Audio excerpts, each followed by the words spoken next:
विवेक जी, विपक्षी एकजुटता की बात कर रहे हैं, लेकिन ब्लेम गेम अभी से शुरू हो गया।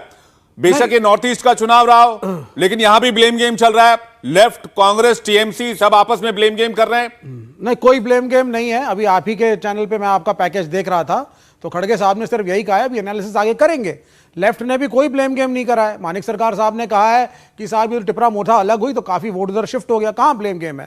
और देखिए, जब हम हारते हैं थोड़ी फ्रस्ट्रेशन होती है, एनालिसिस होता है, दो भाई भी लड़ते हैं घर के अंदर, लेकिन आप देखें बार बार हम लोग इकट्ठे हैं। बंगाल में इकट्ठे लड़े, बिहार में इकट्ठे लड़े, त्रिपुरा में आज इकट्ठे लड़ रहे हैं, कल देश में इकट्ठे लड़ेंगे सब। तो इस फांसीवादी सरकार को तो हमें हटाना है केंद्र से। ये 19-20 होता है। अब मेरे मित्र बैठे हैं यहाँ, शहजाद पूनावाला, 3 सीट आई है तो 2 से 3 हो गए। कह रहे हैं साहब 50% हमारा ग्रोथ हो गया। और जिसको गाली दे रहे थे एनपीपी, जिसकी 25 सीटें आई हैं, उसके चरण स्पर्श करेंगे, सरकार बनाने की कोशिश करेंगे, पैसा फेंकेंगे, नहीं मानेगा तो ईडी और बाकी सारी संस्थाएं यूज करेंगे। और फिर क्या कहेंगे साहब कि मोदी साहब का मैजिक छा गया, देखिए मेघालय में। ये इनका एनालिसिस है। मेरे तो समझ के बाहर है ये। और यही चीजें नागालैंड में कर रहे हैं।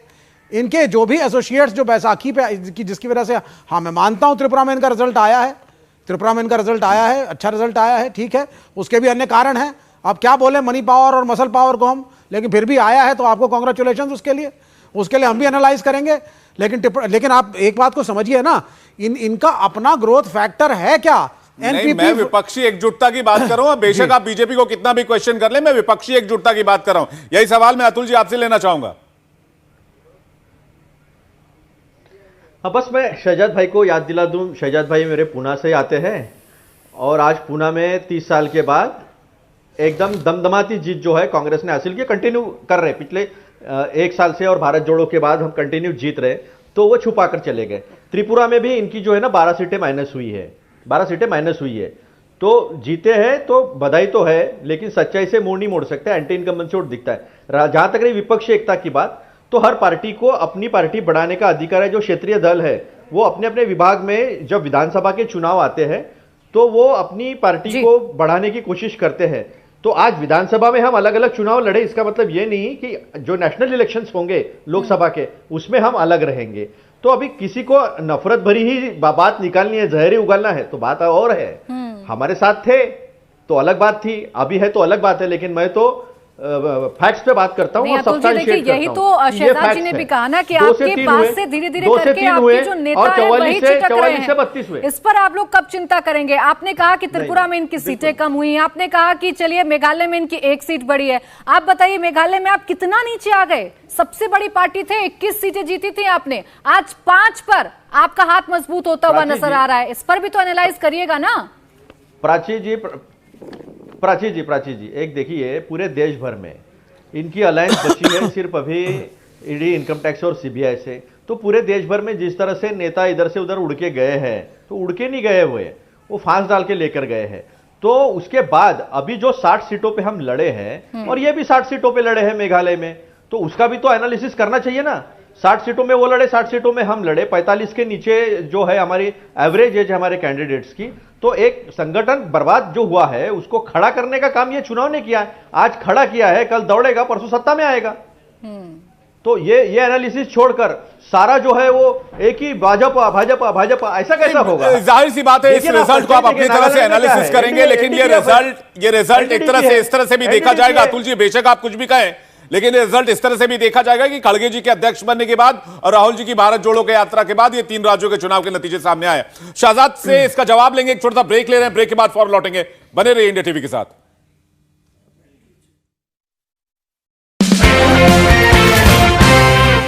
चुटकी भर नहीं, मुट्ठी भर रंग लगाइए अजित तोता हर्बल गुलाल के संग भरपूर होली मनाइए। इस होली जम के बिखेरिए खुशियों के रंग सेफ और हर्बल तोता गुलाल के संग। सदियों से जिस एलोवेरा से लोग थे अनजान, हमने किया उस पर वैज्ञानिक अनुसंधान और ये पाया कि पतंजलि एलोवेरा जेल से 3 से 7 दिन में पिंपल्स, रिंकल्स, डार्क सर्कल ठीक हो जाते हैं। रैशेज, इचिंग व स्किन इरिटेशन में तो इंस्टेंट बेनिफिट मिलता है और आपकी स्किन रहती है एवर यंग। त्रिपुरा, मेघालय, नागालैंड, मोदी का ही ट्रेंड। मोदी टॉप पर अब इटली की भी मोहर। नरेंद्र दामोदर दास 23 का विजेता, 24 का बॉस। मुकाबला देखिए शाम 5 बजे सिर्फ इंडिया टीवी पर।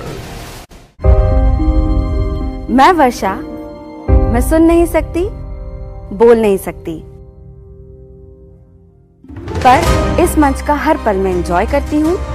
हर सवाल और हर जवाब को समझ सकती हूँ।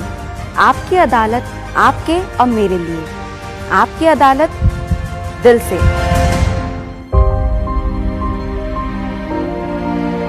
तो आइए शुरू करते हैं आज का मुकदमा आपकी अदालत में। अब खास लोगों के लिए आपकी अदालत की स्पेशल स्ट्रीमिंग इंडिया टीवी के YouTube चैनल पर।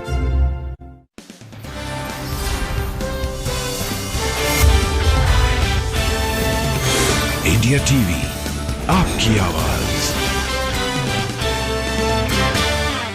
सीएम योगी आदित्यनाथ ने आज यूपी विधानसभा से अपराधियों को फिर से चेतावनी दी। सीएम योगी ने आज सदन में जो कुछ कहा, अपराध पर, माफिया पर, अपराध और अपराधियों के प्रति सरकार की नीति पर, प्रयागराज में उसकी बानगी भी नजर आई।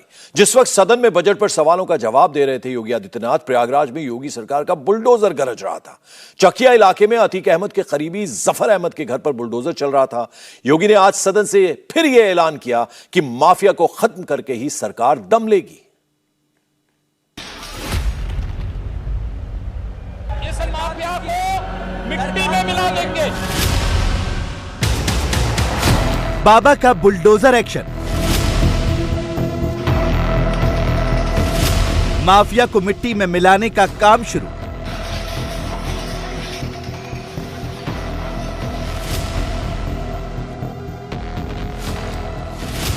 चकिया में अतीक के करीबी के घर पर गरजा बुलडोजर।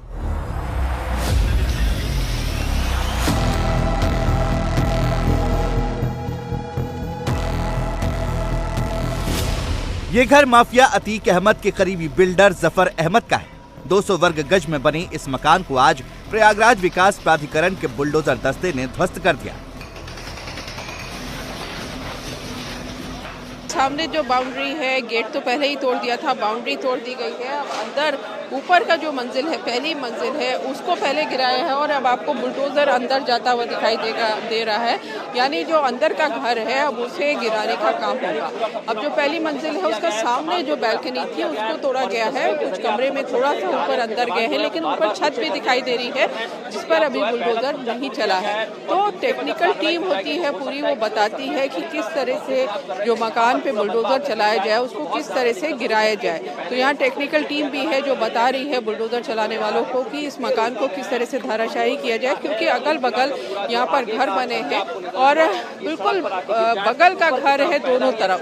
तो अगर जरा सी भी गलती हो जाएगी तो अगल बगल के घरों को नुकसान पहुँच सकता है। तो बुलडोजर बहुत धीमे धीमे चल रहा है और टेक्निकल टीम जिस तरह से गाइड कर रही है उसी तरह से ये मकान गिराया जा रहा है। इस मकान की कीमत 2.5 से 3 करोड़ रुपए बताई जा रही है। आरोप है कि इस कोठी को नियम तोड़कर बनाया गया था। माफिया अतीक अहमद की पत्नी शाइस्ता परवीन काफी समय से इसी मकान में रह रही थी। ये जो चकिया इलाका है पूरा, और ये पीछे जो खंडर दिखाई दे रहा है ये अतीक अहमद का घर हुआ करता था, जिसे अवैध अतिक्रमण के आरोप में, माफिया के आरोप में गिरा दिया गया है। वहीं पे जो चकिया में जहां इस समय बुलडोजर चल रहा है नफीस अहमद के घर पर, वहां से जो सामान पुलिस ने निकाला है वो सब यहाँ पर जमा है। गृहस्थी का सामान है, जो हथियार।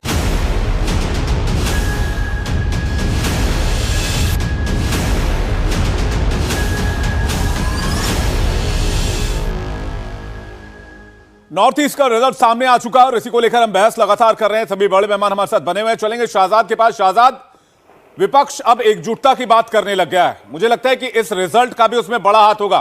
बेशक अभी एक दूसरे को ब्लेम कर रहे हो हारने के लिए, लेकिन ये रिजल्ट कहीं विपक्ष को एकजुट होने का मौका तो नहीं दे रहा। देखिए, ऐसा है, विपक्ष को तो एकजुट होने के कई मौके मिल रहे हैं। पहले सेकुलरिज्म के नाम पर, तथाकथित सेकुलरिज्म के नाम पर गोलबंदी होती थी, आजकल भ्रष्टाचार के बचाव के नाम पर होती है। ये अलग विषय है कि ना मिशन है ना विशन है, केवल ambition for position, corruption, division, इसी आधार पर ये लोग एक होते हैं। परंतु एक चीज आप नोट कीजिए, आज इटली की प्रधानमंत्री ने अप्रूवल रेटिंग की बात की। एनपीपी से किस आधार पर? एक सेकंड, मुझे लगता है कि देखिए, मैं अपने समय का इंतजार करता हूं, मैं कभी किसी के बीच में नहीं बोलता हूं। एक सेकंड का सवाल पूछा है, आप एनपीपी से किस आधार पर जुड़ेंगे? भ्रष्टाचार को लेकर बात कंप्लीट कर लूं मैं, मेरा ये तरीका नहीं है। देखिए जेएनयू के कैंटीन तक जो सीमित है, जेएनयू की कैंटीन उनके लिए ठीक है इस प्रकार की चर्चा करना। मैं थोड़ी गंभीरता ठीक है, पॉइंट पे रहते हैं, ठीक है, एक एक करके मैं रिक्वेस्ट कर रहा हूं। आशाद कंप्लीट कीजिए। चलिए, इन्हीं हरकतों की वजह से आजकल जेएनयू के गंगा ढाबा के अलावा कहीं मिल नहीं रहे ये लोग। पर बहरहाल मुझे अपने मुद्दे पर आने दीजिए।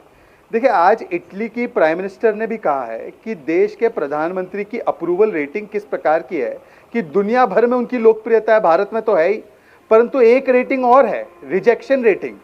भारत जोड़ो यात्रा के बाद ये पहले चुनाव का दौर था, यहां पर ट्राइबल और माइनॉरिटी पॉपुलेशन भी ज्यादा था। अगर ऐसे स्टेट्स में भी राहुल गांधी के भारत जोड़ो यात्रा को कोई स्वीकारने वाला नहीं है तो कांग्रेस को चिंतन करना पड़ेगा कि जाएंगे तो जाएंगे कहां।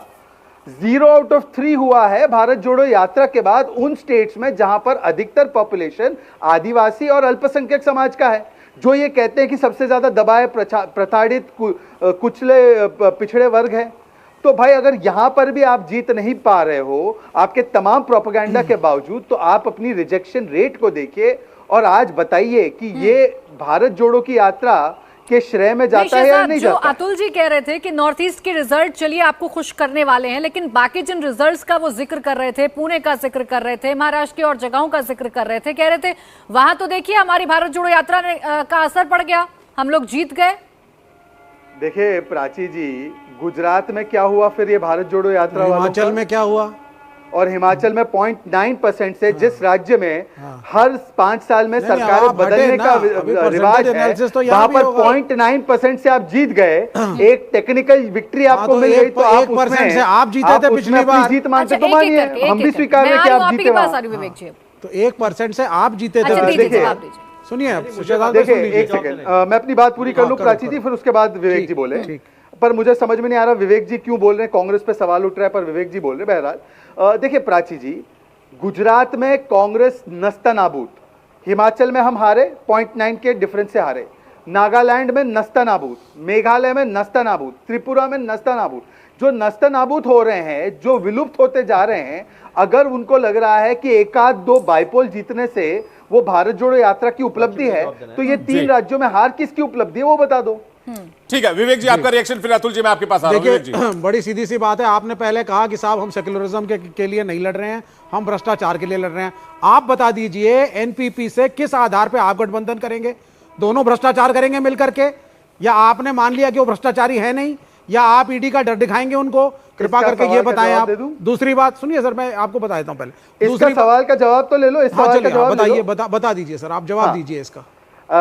विवेक जी, बचपन में क्या आपने बार्बर का काम सीखा हुआ था क्या? बच्चा पैदा हुआ नहीं, आप मुंडन करवाना शुरू कर दिए। अरे भाई, क्या हमने बनाई है सरकार? घूम रहे हैं रातों रात, हमने सरकार बनाई है, मीडिया में चर्चा हो रही है, हमने सरकार बनाने का ऐलान किया है। हमने तो आपसे पूछ लिया, तो बोलिए ना मेघालय में आपका पूरा रिजल्ट करवाने पर शुरू हो, नहीं तो बोलिए मेघालय में आपका पूरा रिजल्ट है, 3 ही सीट आई है।